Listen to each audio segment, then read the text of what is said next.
సంవత్సరం ఏ విధంగా వాళ్ళ మీద కేసులు పెట్టి ప్రభుత్వం వచ్చిన తర్వాత ఇక్కడ నుంచి గుజరాత్ పోయి అక్కడ 3 లక్షల కోట్లు పెట్టుబడులు పెట్టారో మనం చూసాం. ఇన్ని సంఘటనలు జరుగుతున్నప్పటికీ కూడా ఎక్కడా కూడా ప్రభుత్వం దగ్గర నుంచి ఏ విధమైన స్పందన లేదు. ఒక్క ప్రక్రియ మీద వచ్చి ఒక్కరి మీద చట్టపరమైన చర్యలు లేవు. చట్టపరంగా వాళ్ళ మీద చర్య తీసుకునే సందర్భం లేదు. మాటలు మాత్రం చెప్తుంటారు. మరి ఏ రకంగా ఈ రాష్ట్రంలో వచ్చి పరిశ్రమలు వస్తాయి, ఏ రకంగా పారిశ్రామికవేత్తలు నిలదొక్కుంటారు, ఏ విధంగా వాతావరణాన్ని మీరు సృష్టిస్తారు? ఇప్పటికే సంవత్సర కాలం అవుతుంది. ఎంతసేపు మాటలు. ఇవాళ పత్రికలు చూసాం, ఇవాళ కూడా ఇలాంటి సంఘటనలు. వాటితో పాటు ఓ పక్క విద్యుత్ ఛార్జీల్ని మరి భారాన్ని వచ్చి పెంచి తిరిగి వచ్చి వైసీపీ ప్రభుత్వాన్ని వాళ్ళ మీద నిందమోపడం. చేతకానం వచ్చి మధ్యవాడు సరిగ్గా భావించలేదు, అందుకే నేను వచ్చి గెంతలాగిపోయానని చెప్పినట్టుగా ఉంది.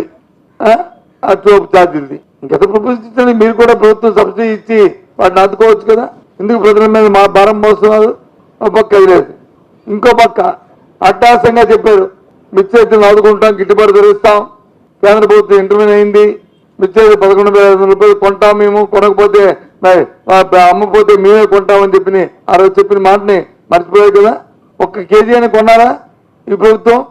మార్కెట్ ఇంటర్వెన్షన్ చేసి నిన్నగా మనం మిర్చి రైతు ఎంత ఇబ్బంది పడుతున్నారో చూస్తున్నాం కదా. ఇవాళ కూడా